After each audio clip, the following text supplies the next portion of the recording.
I'd like to call the August 15th Highway and Building Committee meeting to order. Roll call, please. Mr. Washington? Present. Mr. Kinzinger? Mr. Olthoff? Mr. Hess? Mr. Tholen? Ms. Polk? Mr. Snipes? Ms. Peters? Mr. Ritter? Mr. Zenz? Ms. Haas? Mr. Carrico? Mr. Eckhoff? Mr. Featherling? Mr. Smith? Mr. Dunnell? Mr. Wheeler? We have a quorum. Thank you. I have nothing here for public comments. Are there any public comments? I have one.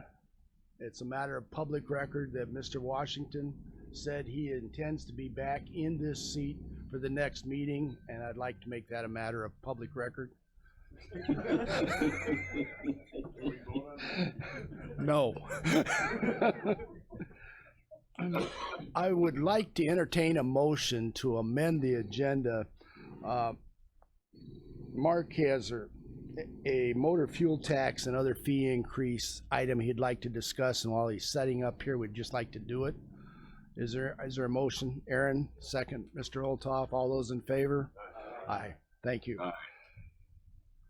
Minutes for July 11th, 2019. You've all received those. Motion by Mr. Featherling, second by Mr. Dunhill. All those in favor signify by aye. Aye. Opposed? Carries. Mr. Rogers, we have, I need a motion to open bids that we have. Mr. Eckhoff and Ms. Peters, second. All those in favor of opening all those in favor of opening those bids signify by aye. Aye. Opposed? Now it's your turn. Thank you.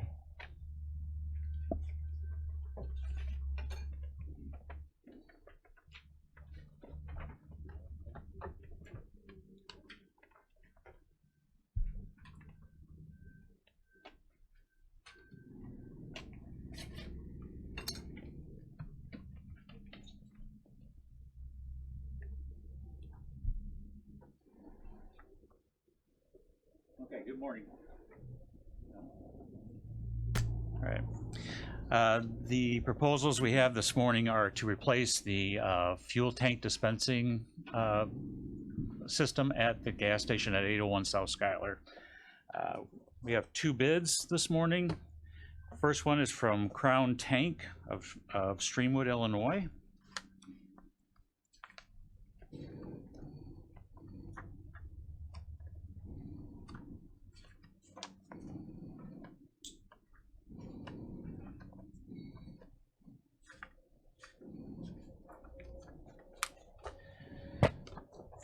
Crown Tank's bid is $88,703.00. $88,703.00.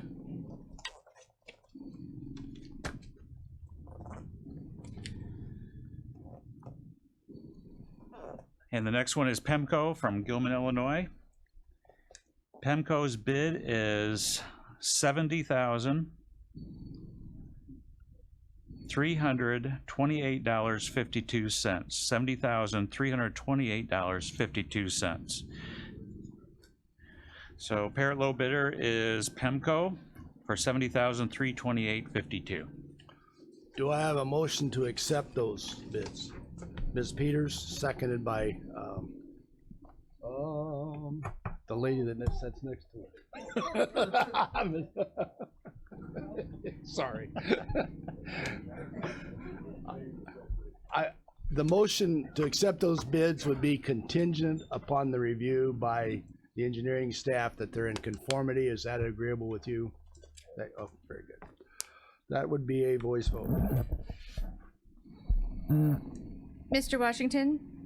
Aye. Mr. Kinzinger? Aye. Mr. Olthoff? Mr. Hess? Aye. Ms. Polk? Aye. Mr. Snipes? Aye. Ms. Peters? Aye. Ms. Haas? Aye. Mr. Carrico? Aye.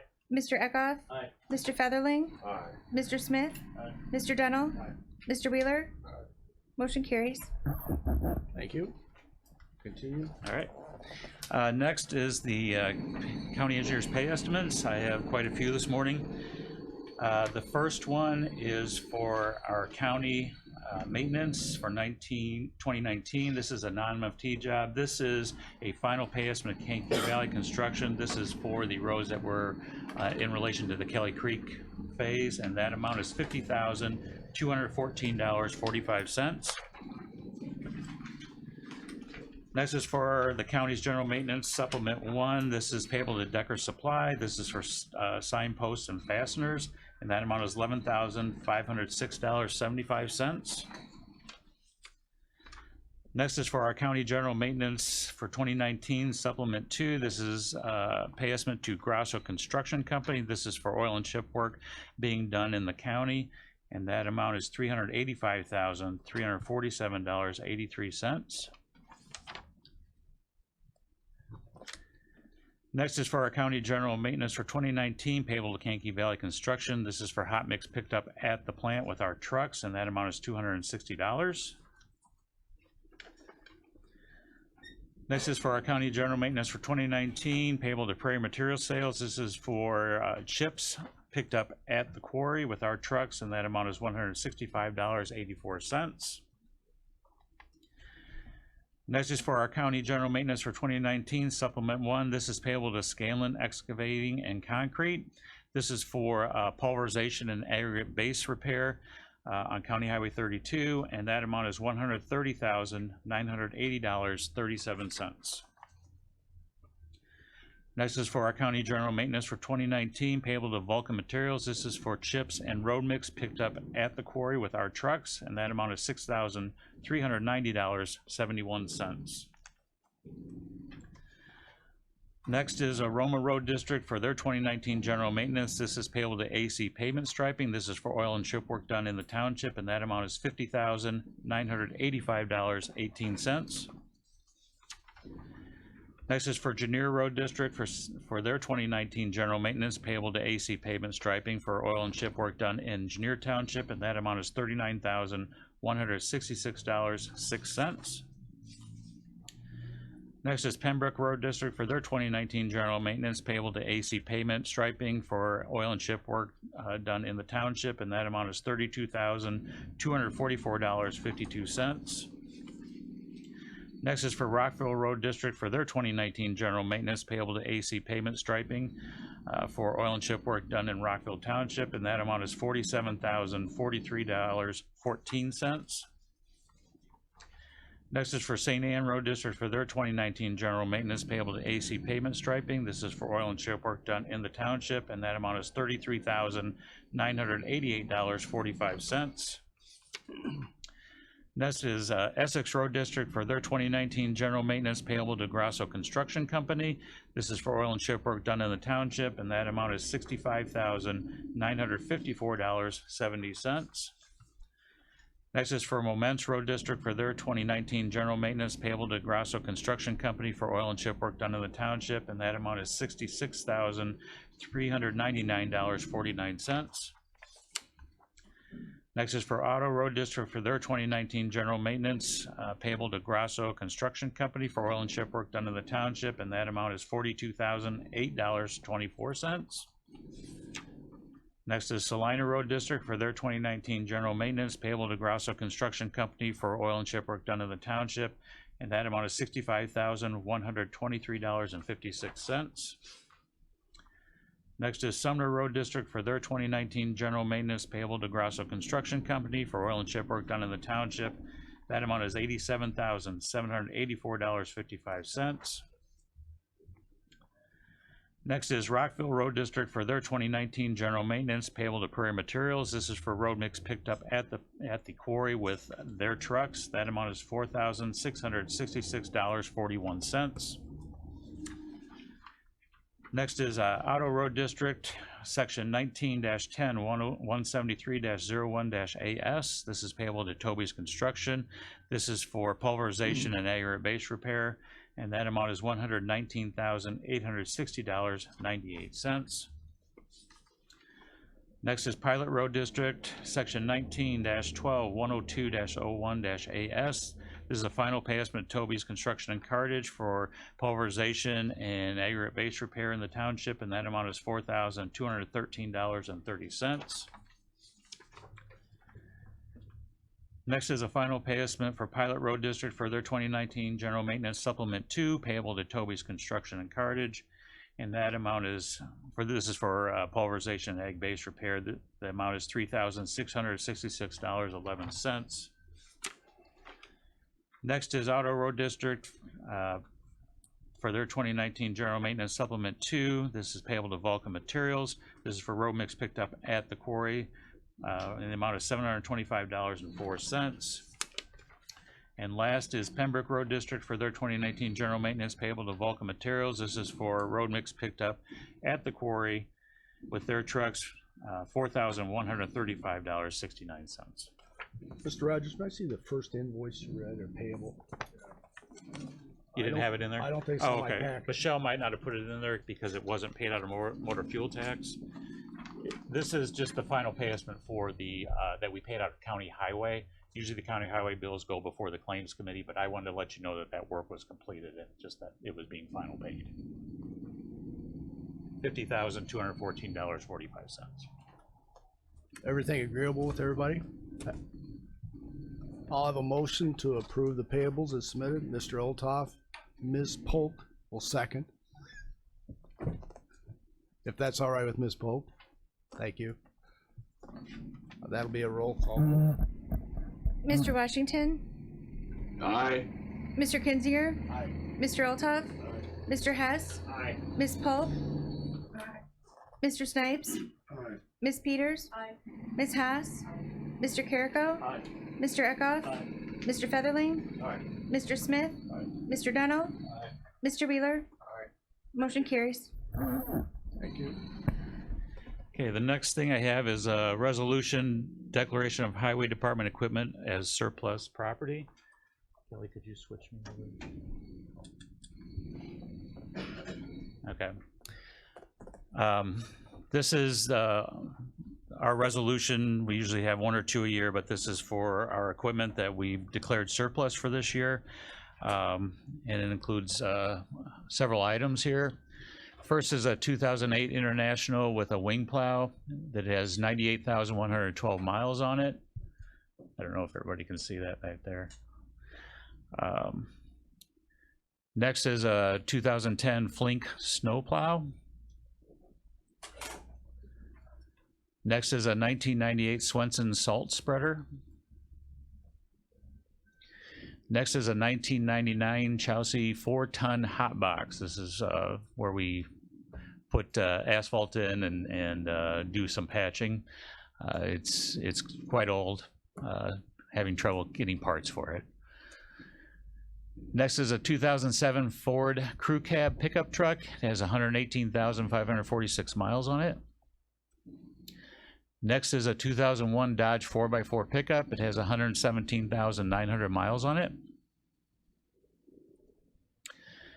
Next is a 2002 GMC 4x4 pickup, which includes a 2000 Boss T3 plow. It has 133,725 miles on it. And there's the plow.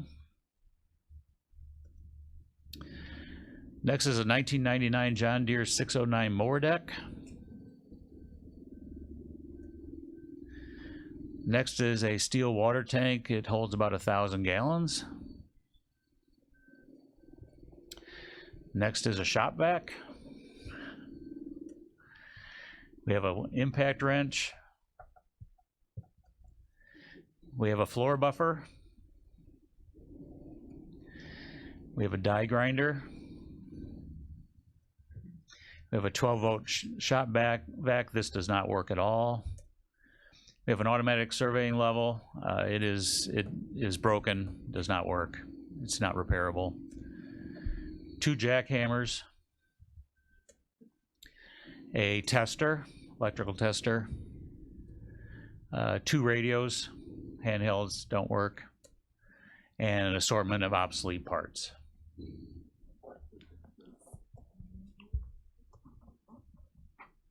Are there any questions?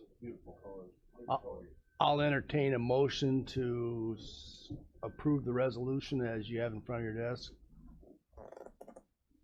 Mr. Hess and Mr. Featherling, John.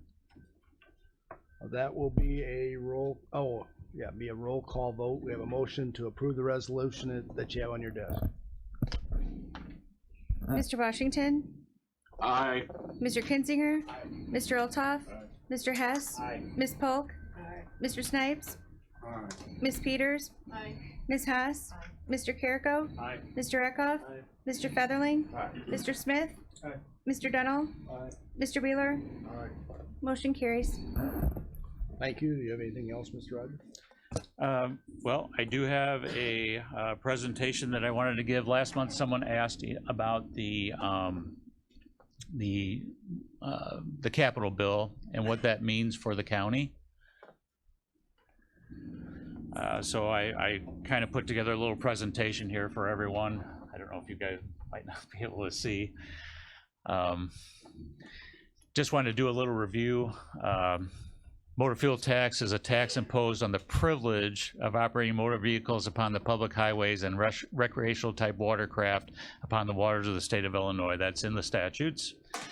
Motor fuel includes all volatile and inflammable liquids produced, blended, or compounded for the purpose of which are suitable for or practical for operating motor vehicles.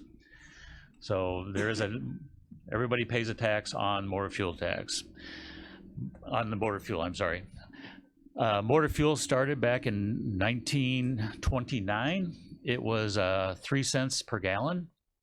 And I just wanted to give you a timeline of the rate increases since 1929. You can see it was about 22 years, it went up a penny. And then 6 months later, it looks like it went up another penny to 5 cents. And then in 1967, it went up to 6 cents. 1969, it went up to 7.5 cents. August 1st of 83, it went up to 11 cents. 84, it went up to 12 cents. 85 went up to 13 cents. August of 1989, it went up to 16 cents. And then in January 1st of 1990, it went to 19 cents. It's been at 19 cents since 1990, which is 29 years. So on July 1st, it went up to 38 cents. With the rate, oops, sorry, is there a question? Yeah, there's a question. Mr. Olthoff? July 1 of 2019, were all previous administrations all Republican? Never mind. I don't know. It could have been. But along with that, just collecting the 3 cents or the 2 cents or the 19 cents, there's always distribution. So this slide shows the distribution. So back in 1929, 2 cents of that 3 cents went to the state, 1 cent went to the counties. In 1933, they added the municipalities to the list without increasing the motor fuel tax. So a penny went to the state, a penny went to the counties, a penny went to the municipalities. In 1952, when they raised it to 5 cents, that's when the percentages started. So 35% went to the state, 32% to municipalities, 11% to Cook County, 12% to the rest of the counties, and 10% to the townships. In 1959, $50,000 a month started going to the Grade Crossing Protection Fund. In 1976, $12 million per year started going to the Township Bridge Program. Now I will clarify, the Township Bridge Program doesn't come directly out of the local share, that comes out of the state's road fund. That increased in 1979 to $15 million.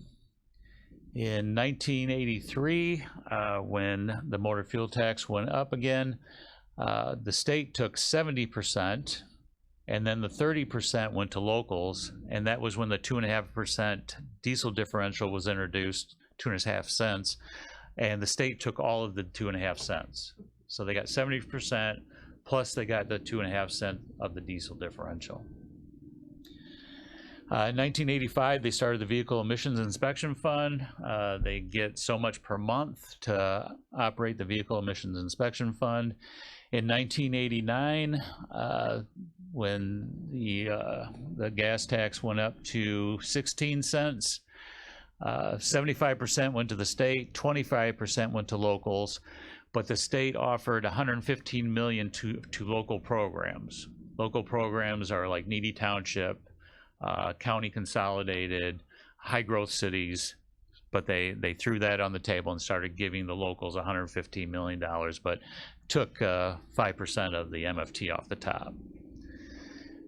1990, the next year, when the gas tax went up to 19 cents, the state took 58.4%, the locals got 41.6%, but the Grade Crossing Protection Fund increased to $1.5 million per month. In 1999, in the capital bill that came out, there was no increase in the motor fuel tax, but the state took 45.6%, 54.4% went to the locals, and of course they raised registration and title fees that went to the road fund with, they increased those local programs to $325 million. This might be a little difficult to read, but this is the kind of the flow chart, how everything got processed before July 1st of this year. So the 19 cents came in, the 2.5 cents came in. If you can see on the left, the 2.5 cents diesel differential goes right to the state construction account.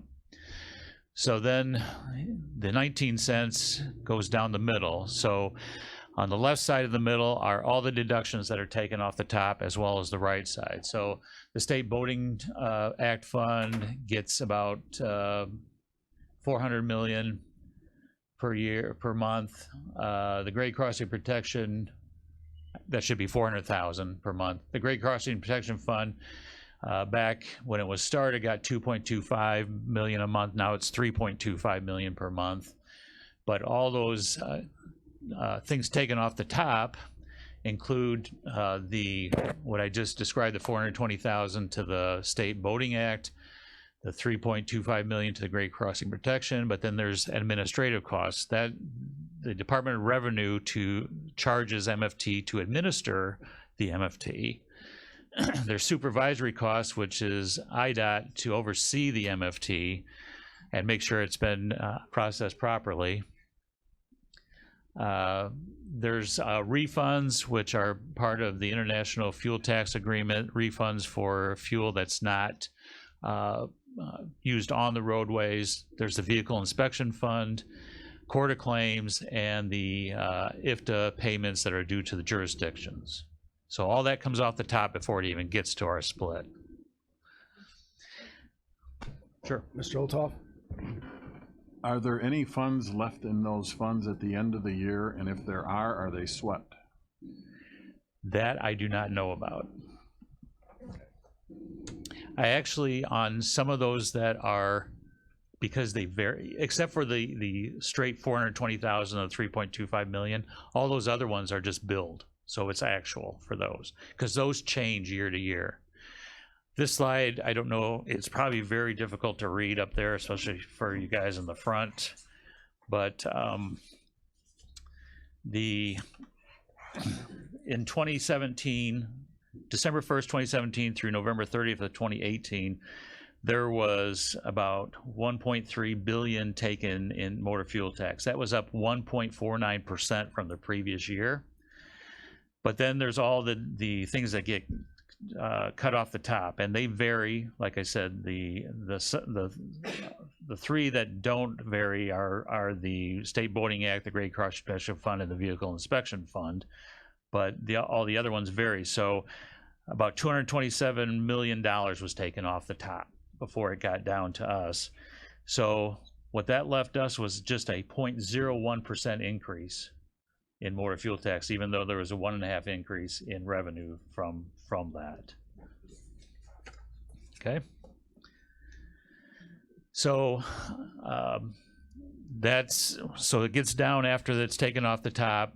The state gets their 45%, the local program gets their 54%, and then it goes down into the distribution on the local side. Municipalities get their share. The counties over $1 million, which probably is Cook County, gets 16%. The counties under $1 million, which is the rest of the 100 counties, split 18.27%. The road districts get 16%. The municipalities is split by population. So they take the total population of the state and whatever, it's just a percentage of the total population. The county gets their motor fuel tax based off of registered motor vehicles in the county, and the road districts get theirs off of total mileage. So whatever mileage they have. So, and I always wonder this,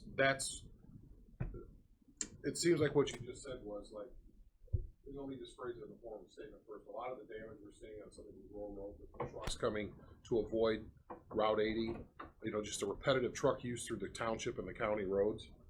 Yes.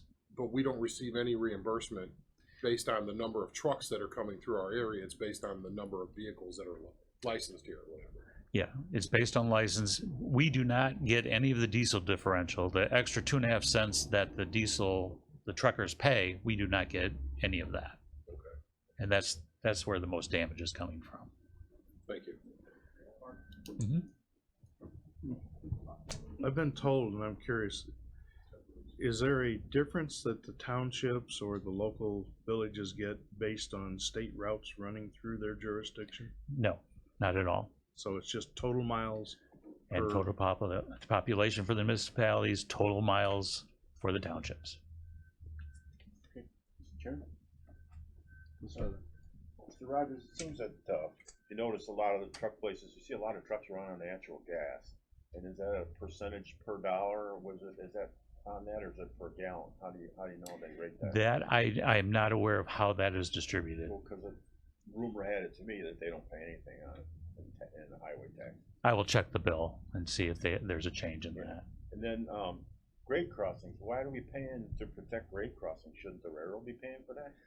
Well, it's a safety issue. So But the shouldn't railroad, when you use grade crossing protection funds, the railroad does pay a portion.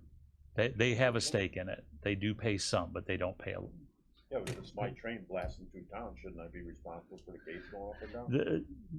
The railroad was there first, and that's how they look at themselves. So we're paying to let the trains go through. Yeah. And then when we get something from Amazon that comes on a train, then there's no tax on it, so that's why it's cheaper. Okay, thank you. Mm-hmm. Okay, so State Bill 1939 turned to Public Act 101-0032. It took effect July 1st. It increased the MFT to 38 cents per gallon. And in the bill, that will increase annually according to the CPI. There was some word down in Springfield that this 19 cents back in 1990, if it had been indexed by the CPI, it would be about 38 cents today, is what somebody did a calculation. So basically it's just keeping up with the CPI. It increased the diesel differential to 7.5 cents from 2.5 cents. It created the Transportation Renewal Fund. It gave Cook, Lake, and Will counties the authority for a local MFT tax. It increased license, title, and registration fees, and it's going to incrementally repurpose the state sales tax on fuel. So the motor fuel tax increase, the original 19 cents is still going to go through, and the 2.5 cent diesel differential is going to still go through the original formula. So the 2.5 cents is going to go straight to the account. The first 19 cents is going to go just how it did before July 1st. The additional 19 cents and the additional 5 cent diesel differential is going to be deposited in the Transportation Renewal Fund. So and like I said, the entire 38 cents is now going to be indexed annually based on the CPI.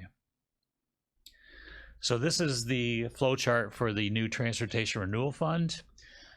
As you can see, the diesel differential, the 5 cents, goes off there to the left. A half a cent of that 5 cents is going to the LUST fund, the Leaking Underground Storage Tank Fund. 2.5 cents is going to the road fund, and 2 cents is going to the state construction account. The 19 cents goes in, 20% is taken off the top for transit. And of that 20 cents, or that 20%, 90% is going to the RTA, 10% is going downstate for transit. The 80% is getting split 40-60, 60% is going to the state construction account, 40% is going to the locals. And how it gets split is the same way it got split before July 1st. It's all based on those percentages and population, mileage, and the registered motor vehicles.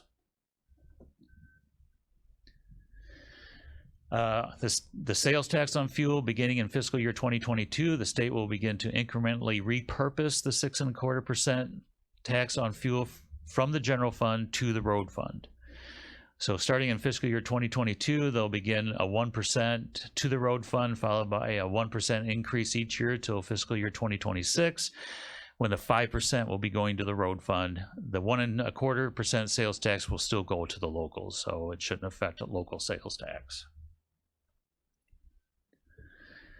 Registration fees. Vehicle registrations increased $50. 49 cents goes to the road fund. $1 to Secretary of State. We get nothing from any registration fees.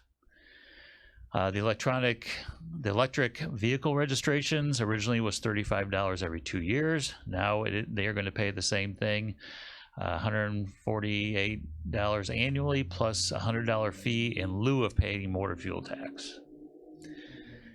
Next, the commercial vehicles, all categories was increased by $100.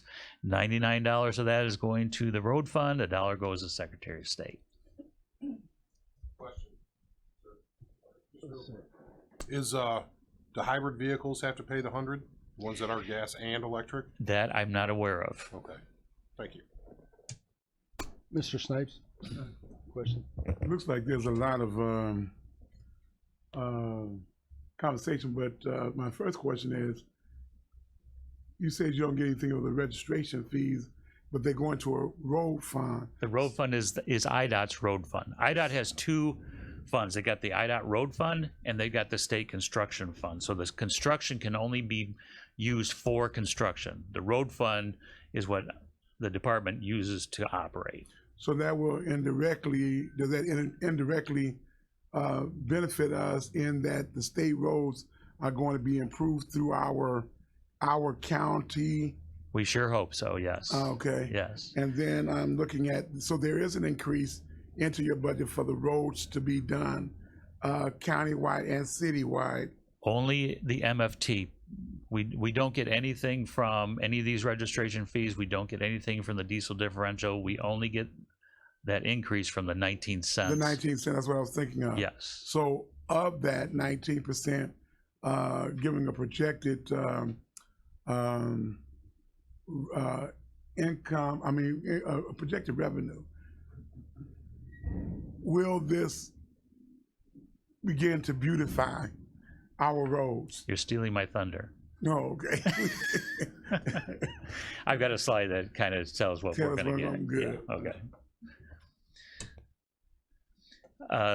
The other part of the bill gave local MFT. The bill allows Cook County to add an additional 3 cents per gallon on MFT. The bill also allows Lake County and Will County to add a minimum of 4 cents per gallon up to a maximum of 8 cents a gallon.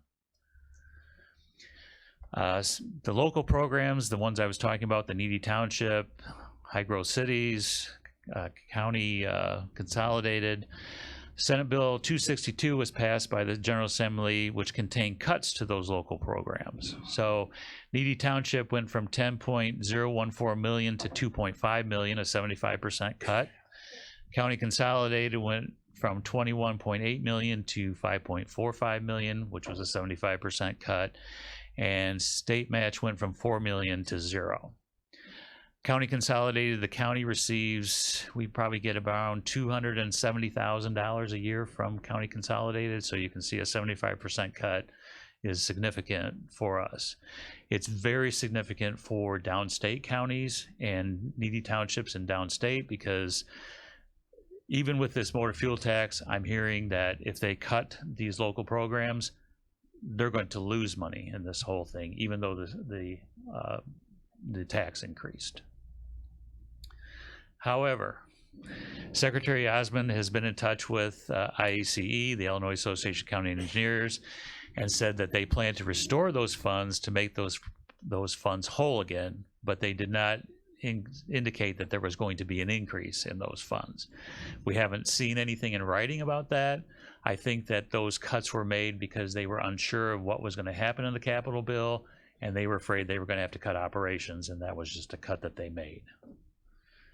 So for Kankakee County, if the county consolidated is not restored as indicated, Kankakee could see an increase of about 46% MFT or an additional $800,000. If the county consolidated is restored, we could see an increase of about 57% in MFT money, which would be about a $990,000 increase.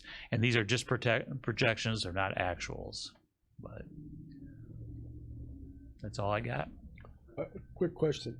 That presentation, can it be placed on the website so that we can look at I it? can give a copy to Kelly, or I can give a Can that copy be to done? anybody And that get wants a that up? copy. Okay. Yeah, I'm thinking about putting it on the website. Yeah, go ahead, Ms. Feather. I have a question about, money's going to the general fund from the fuel tax? I just heard you went through it kind of fast. No, About the 3 money seconds from the behind. the state sales tax on gasoline has been going to the general fund. So in 2022, they're going to start 1% of that is going to go to the road fund instead of to the general fund. Okay. And then in 2026, after a 1% increase, that 5% will all be going to the road fund instead of to the general fund. So they get 3 years of free taxes. Mr. Snipes? Now, my other question, so that's gonna be enough to kind of beautify some of our roads. That is going to be let us catch up with the maintenance that's been required, and after we get caught up with maintenance, hopefully we'll be able to do some other construction projects. But right now we've fallen behind in maintenance. We're only doing maybe 20 miles a year in oil and chip, and maybe 3 or 4 miles of overlays. I'm hoping to increase that to 8 to 10 miles of overlay and maybe 30 miles of oil and chip a year to get caught up. Okay. But our maintenance has, and of course the damage being done to roads, since all roads were considered an 80,000 pound truck route without any additional funding. Edges are falling apart. I mean, we're seeing major damage, and it has affected our maintenance and construction. Yeah, which brings me to my next question. I know that they want to, semi-trucks want to kind of prevent going to the Route 80 for the tolls and everything else. But I'm wondering if is there any legislation in place or where the county can protect or have the authority to regulate and protect our roads, to say no trucks over a certain amount is allowed because of the damage that can occur and the cost that is occurring, being that we don't get that diesel part of the monies as a result, but we're getting our maintenance will be increasing because of their usage of our roads. Yeah. When the bill was passed back in 2010 to make every road a 80,000 pound truck route, the IACE, Illinois Association of County Engineers, were lobbying for, hey, you did that, but you didn't give us anything to maintain those roads, and nothing ever came of it. We do issue permits for overweight trucks that are over the 80,000, so we can regulate those and tell them that they either give them a permit or deny the permit. We do charge for those permits.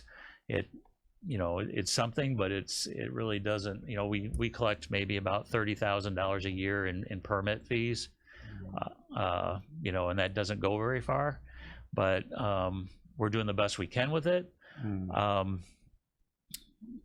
I don't know, we can post roads, but that'll be posting for everybody, farmers, everybody that lives on that road, everything. So we haven't done that because, you know, it costs money to make the signs, maintain the signs and all that. We're just, you know, we're trying to do the best we can. So is there any type of efforts to go back to the state and say, listen, we're suffering because these individuals are, so can we have the ability to at least let the county regulate? That was part of our discussion. TFIC, the Traffic for Illinois Coalition, and the IACE, Illinois Association of County Engineers, when the capital bill was being discussed, we were lobbying for a 60-40 split, 60% state, 40% locals on all new money. Diesel differential, license fees, title fees, all that.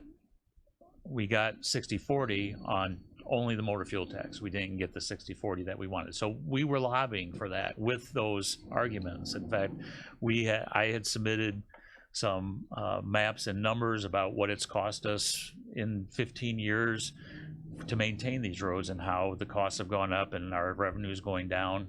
But this is what we got. Oh, thank you. Mr. Wheeler? Thank you. To tag on to that, I'm pretty sure that's probably why Will County and Lake County were able to, they had something inserted so they could take care of this. Intermodal facilities, things like that. Pretty sure that's probably why they got special treatment. Yeah. So. Are there any other questions? Just a second, Aaron. What number are you? 6. Thank you, Mr. Chairman. Very good presentation, Mark. thank But so the 3 counties, Lake, Will, and whatever the other county was, that 4 cents to 8 cents, does that go to the voters or that goes to their county board? I think that there's legislation. The legislation might say, I didn't read the full bill. I just did a synopsis and tried. I mean, the thing was, I was trying to get bits and pieces out of it. I knew it didn't affect us, but I think for the other counties that were in the previous legislation, I think it gave them authority to do it. Okay. And then bottom line, did this double? Because this doubled the gas tax, did it double for us, or did we actually receive less at the end of the day from this? At the end of the day, they're projecting we might see a 57% increase. Okay. Thank you. Are there any other questions? So my recommendation is we make certain it's available to the public as well as the board members, if we can do that on a website. Very good. Thank you. Okay, thank you. Rogers. Mr. Andrews, buildings report.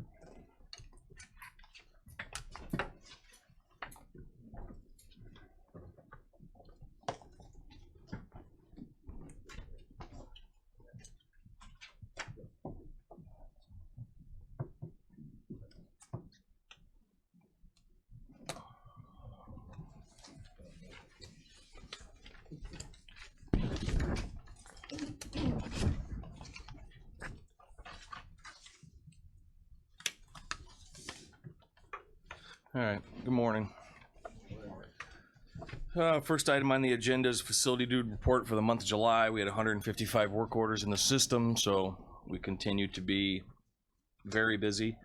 Moving on to financial report. You have the financial summary there in front of you. You can see current year total $24,674.61 compared to the previous year total of $43,260.40.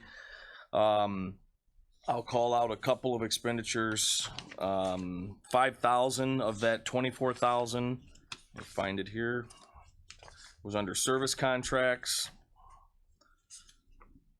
5,562, and that's a quarterly payment to Kone Elevator, who maintains all of our elevators and all the county buildings. So you take that off, you're down to 19, and then there were a few others that I'll call out. We had another cell motor that we talk about, it seems like every other meeting, for replacement at the old jail, which was $2170. Air handler repair out at JCDC, which was $1330. So overall, pretty typical month from that aspect. Are there any questions on the monthly totals? Okay, there's no questions on the monthly totals. Also included there in your packet is the year-to-date numbers as well. So you can see year-to-date fiscal 18, 551, 730, 468, compared to year-to-date fiscal 19, 538, 568, 17. So we're under at this point where we were last year.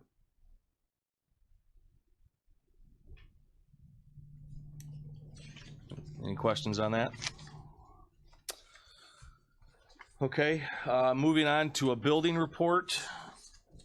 First item we'll cover on the building report is I'm usually always very organized till I get up here and then I can't find anything. In your packet there, you've got some aerial photos. Thank you. Got some aerial photos there in the courthouse, or the first item is the courthouse. Now I'm in the process working with Chairman Wheeler on signage at all the buildings. Every county building will have signage placed at the entrances to that building. And then for the county employees, we have designated, myself and Chairman Wheeler working together have designated these areas as the county smoking areas. And you can kind of take a look at the courthouse. You can see that's to the south of the courthouse. There's a bench out there. I'm sure everyone's probably familiar with that area. The next photo is the county jail / annex area that's going to be between the two buildings, between the old jail and the annex. At Jerome Combs, that's going to be outside the rear of the public safety building off the cafeteria. And then here at 189, we've designated an area north and west of the building in the treasurer's parking lot. Andy, is there anything else you want to elaborate on that? Or does that pretty well cover it? No, just basically, we went around, we identified these. The reason the one here at administration is moving is because where the current place is, the picnic table, it's where the ramp is. So even though it's 15 feet away, everybody coming in has to walk past the table of people smoking. So, and through the cloud, so to speak. So that's why we put it over there. In that area, none of these have shelters now. We can talk about that as we go forward if we want to start doing those things. But the first thing was to designate the areas and then put the receptacles in case the public is walking in. We're going to obviously chain them up so they don't disappear and can't get flipped over. But we're going to put it so the public will see the signs that, you know, there's no smoking within 15 feet of the building. That's what the law says we have to do. And then we'll just need to make sure that the employees know that this is the policy. It is part of the policy and procedure manual for all employees. So that's it. Now, one of the recommendations I'd like to make when you're talking about shelters is perhaps work with, I call it Karma, but the Kankakee River Valley Metro. They have a shelter. It'd be nice to standardize these shelters across the community. Mm-hmm. That'd be my only comment. We can look at that once we get down the road a little bit. Okay, so Mr. Snipes.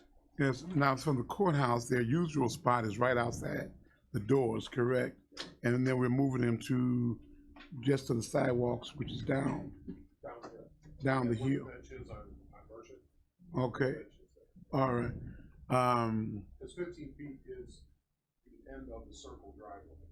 So we've got to move them at least that far away. You can't have them stand in the middle of the driveway. So the thought was to get them just a place they can sit on the bench down the hill. Okay. So it's right there. Well, my only concern was, because I know some of us work in the courthouse, and I know we haven't got to Chicago yet, but for the safety of the employees, if we're going that far down the hill or wherever, was there another area that we possibly could look at that is not so much trafficking by the general public, but but can kind of add some safeguard to them, like if going to the maybe to the west where they're more they're more visible. Mr. Snipes, we had a committee locate those, and I'm certain they took that into consideration and have located this in an area that is probably the best for the whole county, not just a few select. I think that would be a fair statement. Well, I noticed that or whatever, but you know, I do also know that dealing with public safety, because if I wasn't there, I'm looking at, you know, you have a lot of individuals going that route, and being Kankakee is somewhat challenging at times. You know, I was just looking for another area to safeguard. So if they did look at that and say this is the most safest place, but what I don't want is it to backfire upon us, and then we have to look for another place only in that regard because of the high traffic area. I was looking at something that's more visible, but to the, maybe more so to the west, even if we had to put a little cheer out there or something. Are there any other comments? Okay, that's it. All right, so moving on, building report here at 189. Overall, things have been, we've had our normal repairs, nothing that I feel that I need to go over right now, nothing out of the ordinary other than the construction over here on Schuyler Avenue. They're banging and clanging and shaking the building over there, but I keep an eye on what's going on. They did create some real minor damage to our building, not even to our building actually. Under the sidewalk, we have some storage area out here, and when they were taking up the concrete, they made a small hole in our concrete storage area, which they've covered it. We've had no issues with it, and they're gonna repair it. So really nothing else to cover there. Yeah. Did you say we're gonna repair it? They're gonna repair Okay, it. all right, Yeah, sorry. all good. Let's see, the courthouse, an update on the grant money or the funds that we've been waiting on for the state. I've just spoke yesterday to my contact with the state. They are waiting on the review to complete with the DNR and the State Historical Society. I made sure to ask if there was anything they were waiting on from me, and the answer was no. He said the review is typically lengthy, and when they conclude, they will get a letter from those agencies, and once that's complete, that should be the final step in the process. So that's where we're at right now. ADA update. We met with the Attorney General. I think we covered that at the last meeting. But since then, we've made some modifications in one of our courtrooms to our ramps. We were looking at kind of a very large ramp, ramping up to the jury assembly and the witness stand in courtroom 204. Our county architect was concerned that if that ramp was even off a fraction, it would create a real problem with the Attorney General's office. Excuse me. The main issue is the step going up to where the jury assembly and the witness stand is 6.5 inches. Any ramp that is over 6 inches tall needs a handrail. So we're a 1/2 inch out of compliance on that. So our county architect is looking at ways to make up that 1/2 inch, even if it's with, you know, maybe some flooring or something to try to make up that 1/2 inch where we can just have a conventional ramp without a handrail. So he come up with a plan that's been submitted to the Attorney General. They're reviewing it right now. Everything else that we submitted was satisfactory to the Attorney General's office. So we continue to move forward on that, and we're moving as fast as we possibly can. We're at the mercy of the Attorney General on that. So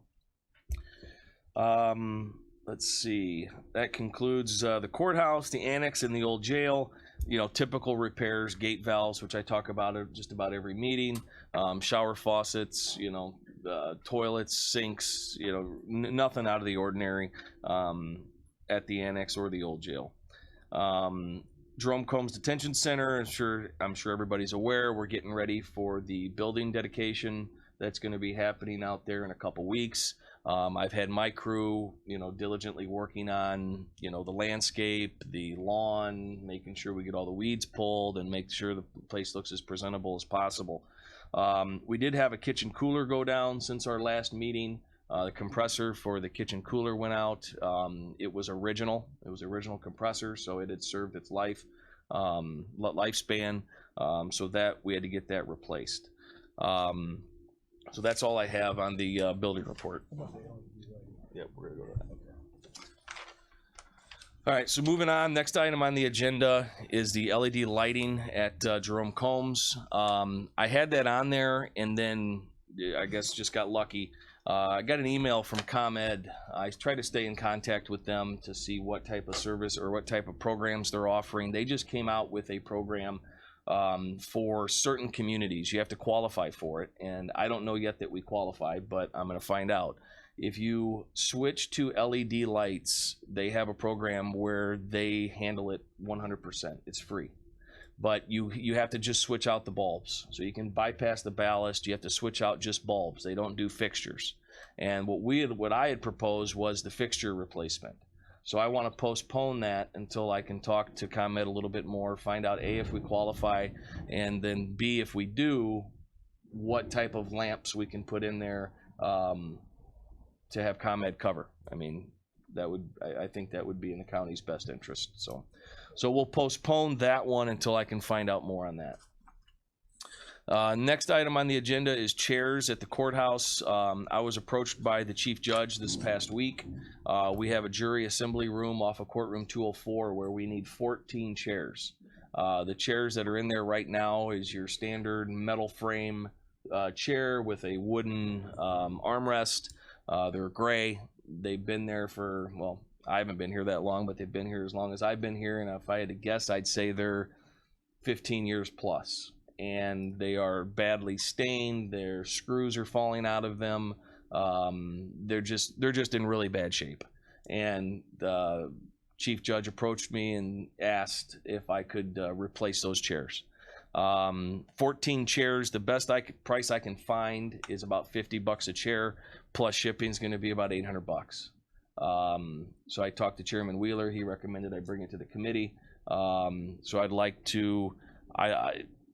It should be replaced. The chairs should be replaced. They're wobbly. You know, we've got. You know, they've reached the end of their life. Second. Could we give them our chairs and we can get some new chairs? Out of order. Mr. Snipes? I have no objections to those, because I've seen those chairs. You're talking about the green ones? Actually, these are in the jury assembly area. They're gray. The gray, okay. So I have no objections to that. I know that this is going to have to go to the finance committee, so I would make the recommendation that, make the motion that we move it on to the finance committee. If it's feasible, let's make it happen. Is there a second? Second, Mr. Wheeler. Okay. That would be, does that have to be a voice vote or can it? It'll be voice, because they'll decide whether to spend. Okay. All those in favor signify by saying aye. Aye. Those opposed, same sign. Motion carried. Okay. The next item and the final item on the agenda is you have some photos in front of you. So these photos here, I printed hopefully enough out for everybody. If you don't have any, maybe we could share. This is a photo of the west elevation of the building. It would be to the south of the elevator shaft.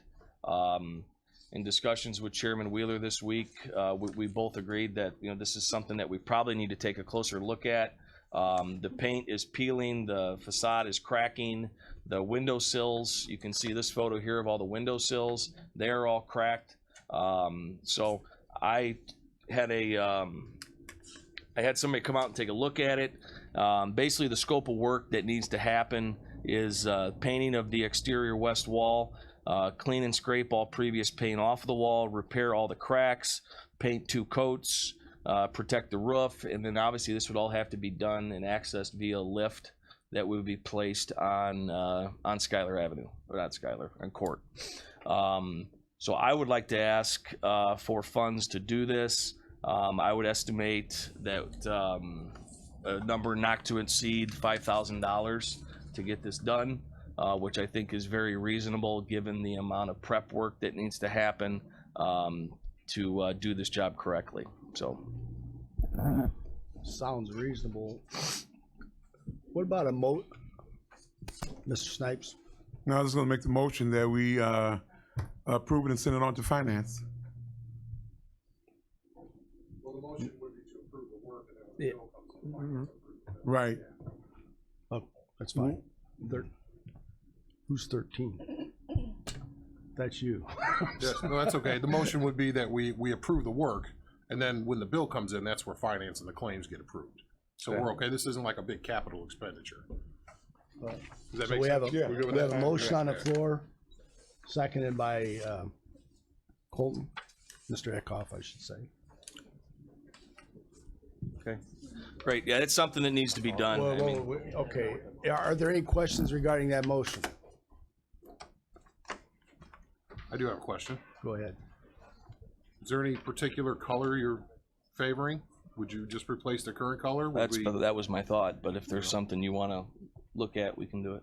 I don't know. Does anyone, I can barely dress myself, so I don't, you know, I can't coordinate anything. I'm just wondering if anybody has any idea. Ms. Polk, you have a comment? Yes, is it possible that we could get an artist to put something pretty on the wall? I think the chairman's working on that. I wonder if that could be run by the county architect in terms of if there's a better color, if there's that concern, and let him make that decision. Does that sound reasonable? At least run it by him. Cool. Okay, we have a motion on the floor. It's been seconded. All those in favor of, we're gonna roll call vote. Okay, a roll call vote. Mr. Washington, Aye. Mr. Kinzinger, Mr. Olthoff, Ms. Polk, Aye. Mr. Snipes, Ms. Peters, Ms. Haas, Mr. Carrico, Mr. Eckhoff, Mr. Featherling, Mr. Smith, Mr. Dennell, Mr. Wheeler. Motion carries. Do you have anything else, Mr. Anderson? I am finished. Thank you. Is there any old business to come before the committee?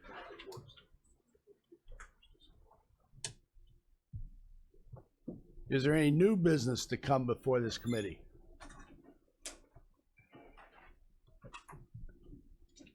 Mr. Olthoff? Motion to adjourn. Motion, second by Mr. Dunhill. All those in favor? Aye. Opposed? Thank you.